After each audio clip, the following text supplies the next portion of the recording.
So yeah, my title tonight is Be Your Own Data Engineer. And it's kind of a hands-on, kind of a thriving strategy that I've put together for myself to handle data in the world of agentic AI. My background here, 20 years as a contractor and consultant, 3 years as an FDIC employee where I led the implementation of their data mart and data lake. I'm now a graduate student, part-time subject matter expert, and as with Tanner, I'm a tinker. All right, so why data, right? Agentic AI has these four, what I call primitives, the fundamental building blocks. You have the model, you're all familiar with ChatGPT. You have tools. So Claude Code gave the LLM, the model, hands. It can write files, it can read files, and it can run scripts. And from that, we build a lot of functionality. So you know, it was kind of the introduction to what agentic is in AI. And then ClaudeBot comes around, or OpenClaw, and it adds orchestration and memory. So orchestration, you know, triggers or timing, you know, things that make the model do something with its tools. And then memory, it keeps track of the conversations you've had with it. But I'm expanding the thought of memory here tonight with personal data. So that's what I'm going to talk about mainly, is how to get your personal data to work with agentic AI. All right, so I have a few principles, and I'm using kind of the basic fundamental principles of data engineering to manage my data. And I'd suggest to you that it's working for me, so it's I think a pretty good strategy. And the first thing is just keep your data, right? I've got this is about 400 pages of notes, and then utility bills, pay stubs, tax forms, etc. I've scanned all of this into local storage. I used iCloud storage, scanned it all in, and I can access it now with Claude Code. Now I'm going to show you a few of those here. The first thing I'll show you is all of these green pages are my personal handwritten notes from going back to 2022. And unfortunately, I switched jobs. I joined the FDIC, and I threw all my old notes away, because who would have thought these would be useful, right? AI fixes that problem, and I'll show you how. But I could go back and run a quick report. You see this one-liner here, this one-line prompt. That compiled all my handwritten notes, and it tells a story of the creation of the data lake at the FDIC. All the problems I had, all the gripes I wrote down of this is too hard, blah, blah, blah. Governance was killing us, security. So it gave me a summary of the entire project for 3 years. And then at the bottom, a pretty neat feature. I didn't even ask for this, but it gave me the key people that were involved in that project. So I can go back, I know who to call if how did we do this or whatnot. It summarized my whole project and all my notes in a quick one-liner. Sorry. I gotta escape. I'm not a common or frequent presenter. All right. Yeah. So here we go. Better. All right. So here's my my report that I was scrolling through before. And the key people, right? That I was talking about. So I had this. Here's my prompt. Going back. All right. So we're in good shape. And I did have it put together some statistics afterward with another prompt. 595 pages of notes, 7,500 plus lines, and what model I used. And it took 5 minutes to pull all of that out. And it was pulling this out of some OCR, all my OCR notes. And I'll show you how I do that in a minute. All right, going back to the presentation. Tanner made this look so easy. I was like, how's he doing that? Oops. He's not as blind as I am. Okay, so principle number 1, keep your data because it's going to be useful. Principle 2 is keep it in raw format. The primary reason for that is, well, 2 reasons. Number 1, you won't goof it up. If you just leave it in the PDFs or the JPEGs or however you get the data, you're not going to screw it up. And the second reason is because it's super easy to do, right? You just scan it in and save it. And I'll show, so switching over here, I had a really short. So the backstory here is Tanner gave a very similar demo on Monday. And I was halfway paying attention, sitting at the back of the room, working on this presentation. And I look up and there's this amazing report, like that simulation you showed, right? And so after class, I didn't really figure out how he did it. So after class, I was like, hey man, how'd you do this? And he's like, just ask Claude Code. And I, of course, just ask Claude Code. And going over here. So he gave me a few little, he gave me a couple of clues, and I just have, a very simple, it's showing up right, yeah, okay. A very simple prompt here of, give me an analytics HTML page, and the big hint Tanner gave me was make it look like something Johnny Ive would like. So that, you can see that right here. This is the exact prompt that I put in. All I had to do is that, and I get this from PDFs. These are just scanned copies of my Heston utility bill. And then I was like, I want to make this even better. So the next prompt is, add some metrics. I knew there was a metric that folks use to weather metric to match up with like your gas bill, right? And I didn't know what it was, so I asked Claude Code, and it told me blah blah blah, heating degree days or something like that. And so got that back, and then I said, okay, just add it to the report. Bam, it's right there, right? Heating degree days. It's this red thing. Let me turn off everything else so you can see. This is, and I thought, man, this is a great correlation.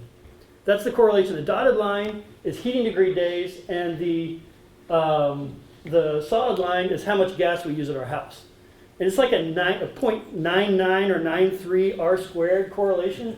So it's like exact, right? In statistics, exact correlation. So I know why we use gas the way we do. And then I started looking at my water bill. I have a bad lawn habit. And so I started looking at our water bill. Nothing really corresponds, blah, blah, blah. Why do we have such a huge peak right here in October? That's when we plant new grass every year because the worms eat me alive. But so the bottom line here is very good analysis. It looks great, and this is straight off of PDFs. All right, I know I am running out of time, dude. Scott, that's another example of the one-page HTML file, right? Yeah, it's a totally self-contained index.html that you can Email. Exactly. It's just one file, has all the data in it. But updating it would be just, hey, I added a PDF, update my HTML. I'm talking to Claude Code. One other thing on that, I did the same thing. I said, hey, I've got my electric bills scanned in, so add electricity. So now we've got Evergy PDFs coming in, and you get electricity. You can electricity, and that corresponds a little bit more towards. And I added cooling degree days, and you get a nice, you can see what's going on. These humps are when it gets really cold and my office is running on a heat pump. All right, so where was I with my presentation? Again, I'm a data geek. All right, so keep the data in the raw format. I'm feeding these things off of PDFs, and Claude Code just eats them up, right? Okay, the next principle, the data should be organized. So slight deviation from what I just said, but keep these files well organized. And I am using Obsidian. All these files are stored locally, and I just kind of set up. I actually used Claude Code to give me a good organization for my files. So just here's a bunch of files. Help me organize them and give me a strategy. And chose to use Obsidian. And here you can see my City of Heston bills. It's a document. Tanner, man, you just set a precedent that I just can't. I'm not good at. Okay. All right, so here we are back in Obsidian. Good enough. And you can see, I just paste all these. PDFs every month. I just scan in a bunch of documents. I actually have a skill in Claude Code that looks at the document and will sort it. It grabs the due date and puts that on the front of the file name, and then stashes it in a directory. So I can scan Evergy bills, pay stubs, City of Heston bills, and it will just put them in the right directories for me. It's just I just told Claude Code what I wanted to do with these things, and it built a script that does that.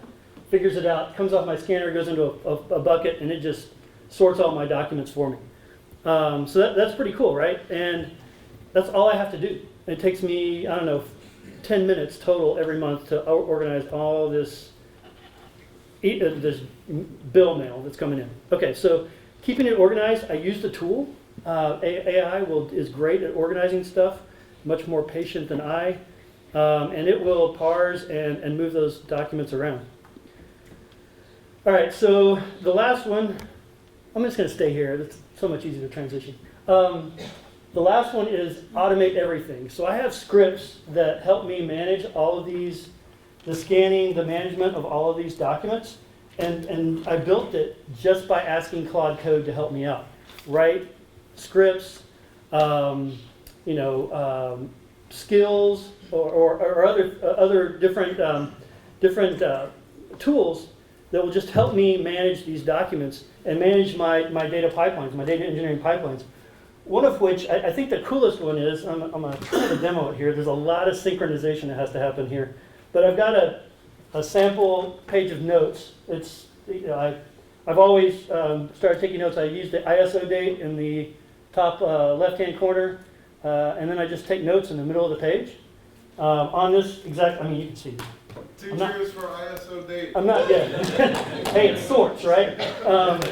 All data guides, everybody, I use it on my checks. So you can see, I'm not making this up. I use this green paper.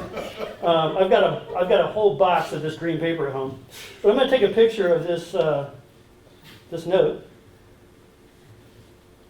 and I'm in Discord, and I'm just going to tell it to. Try to tell.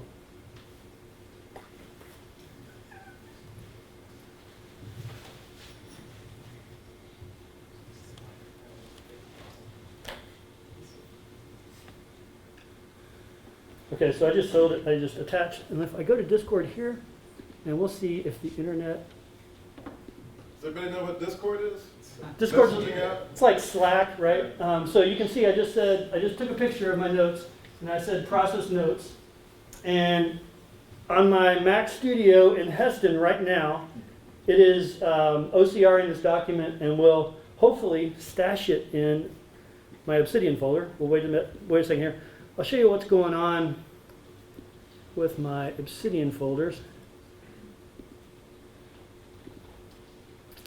I've got two vaults because one of my vaults I don't want Claude monkeying with for the most part. So I've got personal notes here, and this is one I did last night. This actually works really cool. Claude built this thing from scratch. So I have basically what it does is I've got one page of notes. Yeah, one page of notes for each year.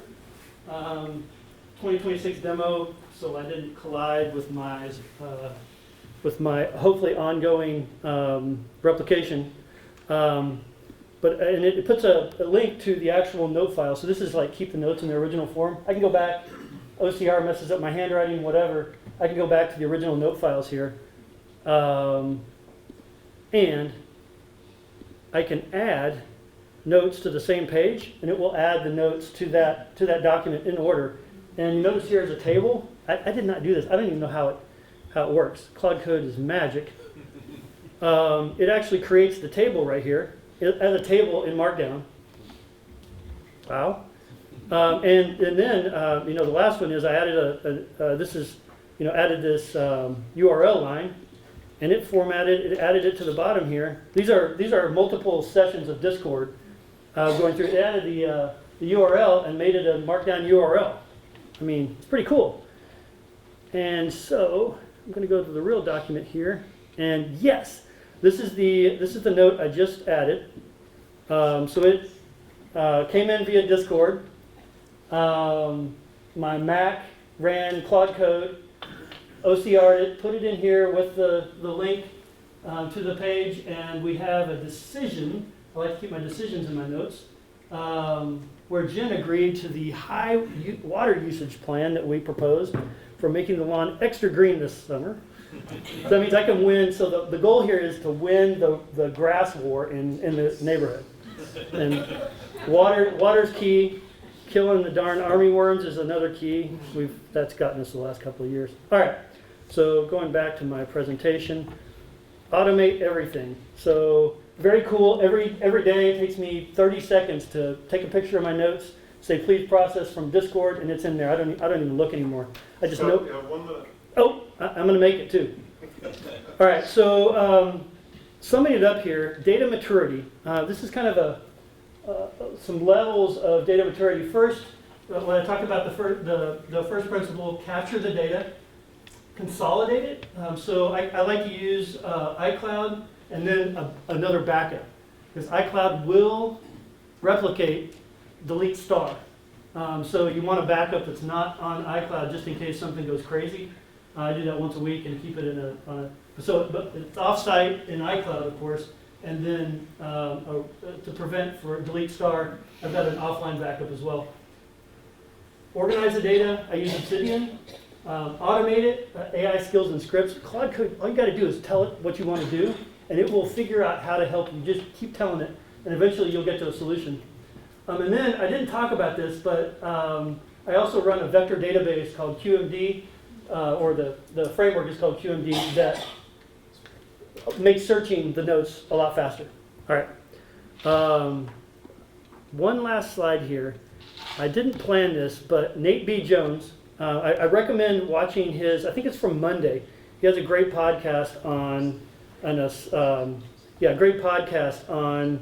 AI, and he went into depth to what he called the open brain, and it's basically what I just showed you, the functionality I just showed you, but with a more formal framework.